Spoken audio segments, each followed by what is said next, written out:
Tcharam! E foi assim que ficou a nossa máscara, depois de sequinha. Então ela ficou assim, ó, com uma consistência bem durinha. Isso cerca de 2 dias depois que a gente terminou, certo? Mas para ela se tornar de verdade uma máscara, a gente vai precisar fazer os recortes, né? Recortar aqui, fazer os olhos, a boca certinho e colocar um elástico ou alguma coisa para segurar, né, essa máscara no nosso rosto, certo? Então agora eu vou fazer os recortes e daqui a pouquinho eu já mostro para vocês como que ficou a nossa máscara. E a gente vai falar hoje um pouquinho de máscara neutra, combinado?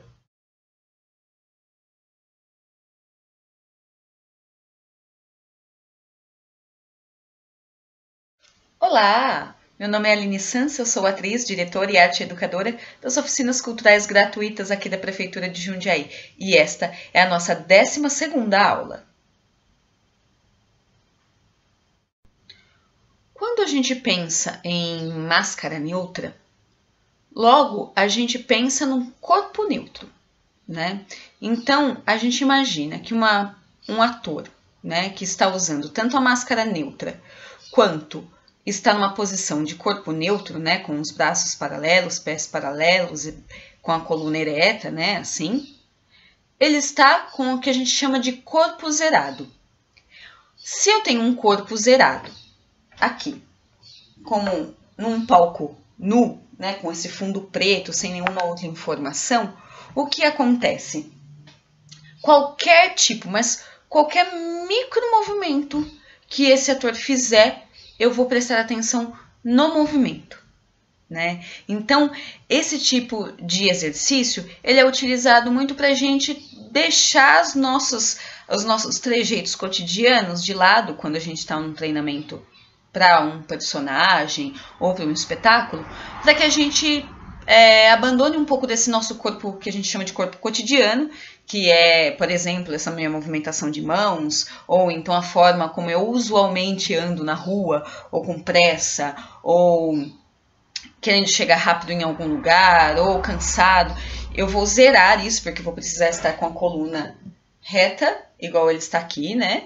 Então, eu vou estar um corpo zerado. E a partir desse corpo zerado, qualquer micromovimento que ele fizer pode ser interpretado. Ou seja, eu abro espaço para a criação do ator e também abro espaço para a criação da plateia, por que não? Porque o ator pode, enquanto ele está nesse corpo zerado, ele pode estar pensando, nossa, ergui a minha mão com a intenção de mostrar que eu estou segurando algo. E aí você, na plateia, fala, nossa, que interessante esse balão que ele jogou para cima, enfim.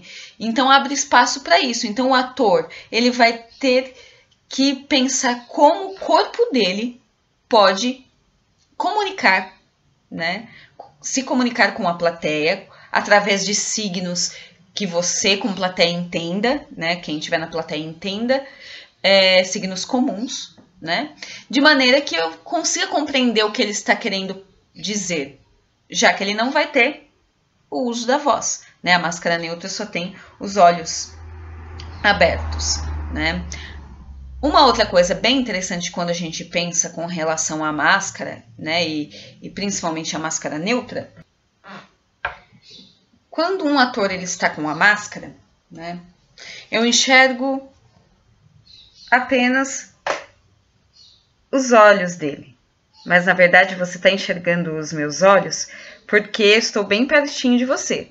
Mas no teatro geralmente o ator não está tão próximo da plateia, né? Então é mais ou menos aqui como o boneco está. Então eu não consigo verificar para onde ele está olhando, né? Então, quando eu penso em máscara, eu sei para onde esse personagem está direcionando o olhar por meio do nariz. É o nariz dessa máscara que vai me mostrar para onde que ela está olhando.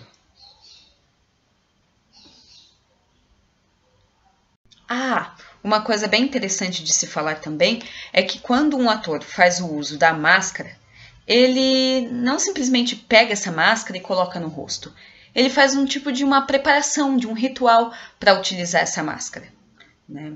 E algo que é muito importante também é que quando a gente faz o uso da máscara, a gente também, para neutralizar o nosso corpo, geralmente usa uma roupa preta. Por isso que às vezes você olha aquele seu colega que está fazendo teatro e fala: nossa, fulano está fazendo teatro e ele só anda de preto. Na verdade, é porque nos exercícios, nos ensaios, a gente usa geralmente a roupa toda preta para que a gente não tenha nenhum tipo de comunicação visual que não seja o nosso gesto e, e eventualmente, dependendo do tipo de máscara, também a nossa voz, né? Então a ideia é que a gente tenha o corpo neutralizado e para neutralizá-lo a gente usa a roupa preta. Outra coisa interessante também é que quando a gente vai fazer um trabalho bem focado com relação à máscara, é interessante que a gente prenda os cabelos. Porque por mais que pareça que não, o nosso cabelo também comunica algo, né? Então eu preciso prender o cabelo, né? Quase que para ficar como esse bonequinho assim, né?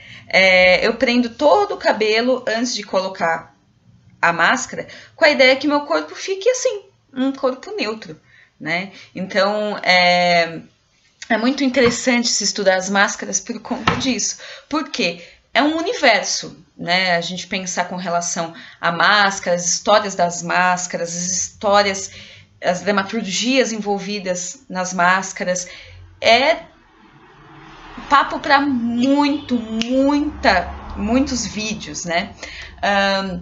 Mas no nosso próximo vídeo, na próxima semana, nós vamos falar sobre a meia máscara, né? Então, quais são as peculiaridades dessa meia máscara, né? Visto que se a gente pensar que é meia máscara, a gente vai poder fazer o uso da voz, né? Então, quais são os elementos específicos do uso da meia máscara e quais possibilidades de exercício a meia máscara nos proporciona? E não se esqueça que a Prefeitura de Jundiaí, através da hashtag Fique em Casa, oferece cursos gratuitos culturais para todas as idades. Fique de olho no site da Cultura ou então pelas nossas redes sociais. Sim, por enquanto, infelizmente, nós continuamos em casa, mas estamos aqui, juntinho de quem a gente ama e cuidando muito bem da nossa família. Mas em breve, muito em breve, nós nos veremos nas salas de ensaio. Combinado? Até lá!